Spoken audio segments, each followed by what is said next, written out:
guys? Welcome back to another episode of our special Austin series of the Barbell Brigade Talk Show. I'm with Silent Mike and with Nicky Rod. Who are you? How did you get into jiu-jitsu? How did you become such a big star? And what brought you to Austin, Texas? Okay, yes, how you said, my name's Nick Rodriguez. They call me Nicky Rod, the Black Belt Slayer. Ooh. Yeah, so pretty much, It's like a Game of Thrones name. yeah, for sure. And I got that name, so I'm a high school / collegiate wrestler turned professional grappler. And in the first year of my transition from wrestling to grappling, I made it to essentially the Olympics of our sport. I was able to place second. And ever since, I've been competing and beating the best guys in our sport. So essentially, you take somebody that's, only a year or so of experience, and they're beating all these black belts in various ways. How do you think that happened? Well, I think... Is everyone just kind of like a pussy or something? Yeah. He's from Jersey, dude. He's showing him what's up. Well, I think the wrestling culture definitely taught me a lot about work ethic and how to learn. Like, you see a lot of people, they get into a sport, and it takes them, it's a process to kind of like figure out how your mind and body work together. But for me, that process was learned fairly on. So, like, I knew, like, from wrestling that I had the ability to become the best guy in the room at every room I was at. So I was lucky enough to train under John Danaher, formerly known as the DDS. And throughout training there... Danaher Death Squad. Danaher Death Squad. That was a very cool name. Yeah. Until you guys was, like, in sync. Yep. So, training him, John's, widely known as the best coach in the world. So training under him, I was bound to get better, but it was definitely a shock to everybody how fast I got, like, world class. Did you have those same talents in high school and college? Like, did you learn quicker than the guys around you? In high school and college, I always had the ability to become the best guy in the room, and it would happen fast. It would happen from, like, maybe 3-4 months of training, and I'd start surpassing the guys that were, like, destroying me early on. So, and I learned a lot of that. I wrestled in the off season at a place called Siegel's Wrestling Club in South Jersey, and it's just like, during the off season, these wrestlers need somewhere to train, so we'd go there. I get hard training, and our coach there would do a good job of bringing other collegiate coaches in. We talk, chat, and just like, they share their mindset and mentality for competition. And I really thrived in that kind of environment, and that carried over to my collegiate and now my professional years. What do you think, because you didn't go to the Olympics, so like, what do you think was it in wrestling that maybe like prevented you from hitting your potential there versus like ADCC, it almost like opened the floodgates? What prevented me from hitting the highest potential in wrestling was not having the best coach in the best room. So like I was, I had really not the best grades. So I went to Division III school, and from there, at the beginning of the year, I was like one of the average guys. And by the end of the year, I was a top guy in the room. And after my freshman year, I was looking for better training, so I tried to go D2, D1. But in that summer, I started making some money as a fitness model. I signed with Wilhelmina Models, and then I was like, well, am I gonna go pay to go back to school and try just for wrestling? Because I was just going to school for wrestling. I didn't care about anything else. So I was like, all right, well, I'm making some money without a job. I might as well figure out if I can continue to do that. And honestly, I had some different jobs. Like I worked Public Works, Home Depot. I was a bouncer for a little bit. But once I started bouncing, there was like the talk of like who's tougher came up, because there was a bunch of wrestlers there and a bunch of jiu-jitsu guys working as bouncers. So finally, they convinced me to go to a training session. I was uber successful at my first jiu-jitsu session. And just like practice, not a tournament or anything. Yep, I just went to a with the gi, Nicky Rod and the gi. No gi, specifically no gi. Yeah, so I went to practice, and people had really hard time controlling me, and I would just like take them down, stay on top, and stay safe. And then I was like, all right, I might as well join a gym. Like it's a fun way to get in shape. I love it because it's similar to what I've done previously, and pretty much within 2 weeks of training, I did my first competition. And I beat a bunch of black belts I scored like 80 points to 0. I was subbed some guys, and I didn't really know, I didn't know much technique. I just knew from like watching UFC and whatnot.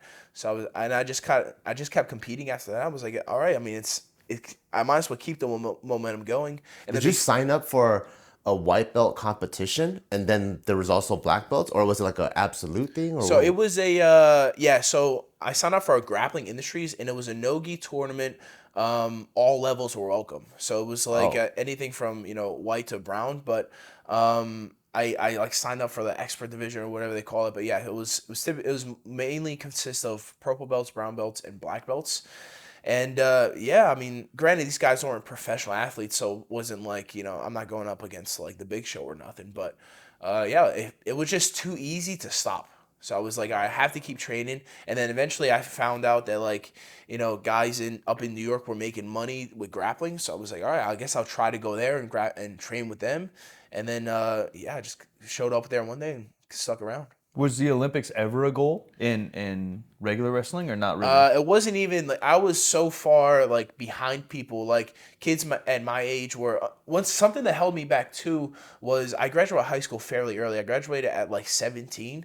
So like in college, I was a freshman at 18 wrestling against guys that were like 21, 22. So as you know, in your younger years, 1 year makes a huge difference in physicality and mindset, all that stuff. So I was fairly young coming out of high school. So if I think back, I could be 18 wrestling against high schoolers. Like as an 18-year-old in college, I was ranked like top 12 in the country, and I could have had that same even more success if I was held back a year and had my true age, being 18 in high school.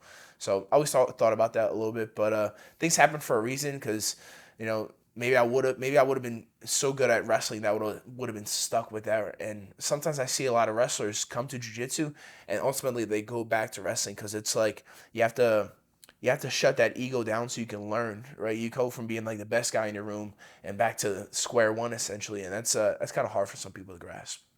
During your like too easy for me journey, who was the first person you went against and you're like, oh fuck, now this is kind of a challenge? Okay, so I went In practice or competition? Yeah, I mean, in practice, it was that hurt that squad as a whole. Like before I learned technique, guys like I was training with guys like Gordon Ryan, Nicky Ryan, Oliver Taza, Ethan Krellestein. So those guys were had superior technique in comparison to me. And honestly, jiu-jitsu is a small man's game in the sense that little guys typically have much better technique, and we see it sometimes in competition where like this guy's 150 pounds and he beats this guy that's like 260, and it's because technique typically conquers. So you were like some smaller guys. You're like, oh fuck, this kind of like it's giving me trouble. For sure, smaller guys give me trouble, and I think You can't like in jiu-jitsu. Can you pick them up and just slam them on the ground? so if they get a submission on you, like if they lock you in a triangle or lock you in an armbar, you can pick them up and slam them, and some guys get like KO'd and stuff like Like that. ADCC rules, you can. ADCC rules, yep. Granted, and one of the toughest things about jiu-jitsu as well is that every time we compete, it's typically like a different rule set. Like flow grappling values this, ADCC values that. So it's a constant adjustment when you're competing. And wrestling isn't that. There's like one rule set, one specific time limit. Like for us too, even in ADCC, which is our Olympics, the matches are 10-minute matches, 5-minute overtime. Then the finals is 20-minute match, 20-minute overtime. So you have a 40-minute final after you just fought 5 guys. Damn. So it's a battle of attrition for sure. All sports, I feel like basketball, anything, have like this level of athleticism and a level of skill, and those vary, right? Jiu-jitsu seems obviously very high on the skill, and often skills take more years, Yeah. right? But you're not going to be your best jiu-jitsu practitioner at 60 because then the athleticism's too far gone. When do you think your peak might be that's the perfect balance of athleticism and like experience? I think I'm getting close to my peak. I'm 26 right now. I think from 26 to 30, I'll probably be like considered untouchable. But right now I'm very close to being I'm arguably the best in the world, and I'm very close to being definitively the best in the world. So a few more competitions, few more just months of sharpening up these little tools. Like I don't know if you saw, but I had a match. The best guy in the sport, parentheses because like there's some differences there, is Gordon Ryan, and we had a match recently. I was able to He's supposed to be the best leg locker in the world, right? Our first match, ADCC, he was able to leg lock me, and then a few months later, we get another match, and we get in the same thing, a leg entanglement, and I'm able to break his foot in that match, and that was a huge shock to the jiu-jitsu world. And it's just like, it shows me that what I'm doing in training is definitely helping me progress. How many bones have you broken of other people? You said that very casually. Yeah, I mean, honestly, does it feel good? Is it Yeah, he like said eating I just chicken? broke his leg. the thing in competition is like in practice you get a submission, you put it on slow, right? You allow them time to tap. But in competition, if I get a submission, I typically they'll break before they get to tap. Because everyone's just so in it. They're in it, like they're resisting. Like if you're talking about armbar, they're resisting, and then before you know it, your arm's getting broken. You don't even have time to like have a verbal tap. Are you going for that limb like you're maxing out in the weight room? Like the minute you have it, it's like max deadlift like that? Well, say I'm talking about armbar, right? I'm applying pressure to the armbar. What I'm really trying to do is get my body in the correct position before I start applying pressure. Some people get to an arm, they're just like yanking. But it might slip out or something. Yeah, they might slip out. They'll start escaping and whatnot. But I do a really good job. I'm really adamant about controlling my body and my opponent positionally before I start applying heavy pressure. So in training, most people like, okay, that's locked, and they'll tap before the arm even gets extended. Exactly. Like we'll hold a submission for like 3-4 seconds and then apply a little bit more, hold it for a second or so, So, and we also like in practice, we allow guys to like work escapes. Like I want to be able to follow somebody while they're moving and I'm controlling the arm, and then I reposition it and then continue to submit them. So definitely in practice, allow some room for escaping. But in competition, if I get something, it typically breaks. You're ripping it. Yep. So you broke it like 100 people? 50 people? I mean, 10 definitely people? not that many, but like maybe like 10 to 20 bones if I'm talking arms, legs, knees, things like that. Yeah. Oh my! Have you got any of your stuff broken? Or? Let's see. Nope. No. I got submitted once or twice via heel hook in competition. And yeah, I'll tap. I'm not gonna like. I understand what's going on in a leg lock position. Like Yeah. I know my body's capabilities. I'm not gonna like. It's 4 limbs against 1. You know what I mean? I'm a tap and I'll see you next time. Yeah. Some of these guys are like they're trying to tough it out, and then it breaks, and then they tap. I'm like, you might as well just keep going if it's broken. Yeah, because then you're going to lose training for the next 8 months. Exactly. Yeah. Exactly. Makes sense. Yeah. Super interesting. Just talking to Nicky, my fucking heart's going like this. I'm like, oh fuck, fucking lips. I've never been further away from a human. Yeah, but stay tuned for the next episode because we got a lot of juicy questions.